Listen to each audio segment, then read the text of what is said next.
اور ہم نے انسان کو اس کے ماں باپ کے ساتھ نیک سلوک کرنے کا حکم دیا ہے۔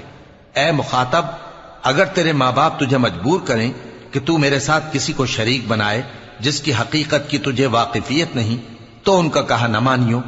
تم سب کو میری طرف لوٹ کر آنا ہے، پھر جو کچھ تم کرتے تھے میں تم کو جتا دوں گا۔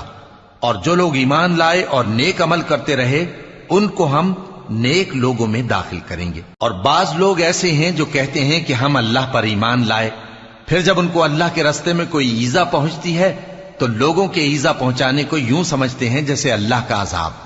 اور اگر تمہارے پروردگار کی طرف سے مدد پہنچے تو کہتے ہیں کہ ہم تو تمہارے ساتھ تھے۔ کیا جو اہل عالم کے سینوں میں ہے اللہ اس سے واقف نہیں؟ اور اللہ ان کو ضرور معلوم کرے گا جو سچے مومن ہیں، اور وہ منافقوں کو بھی معلوم کر کے رہے گا۔ اور جو کافر ہیں وہ مومنوں سے کہتے ہیں کہ ہمارے طریقے پر چلو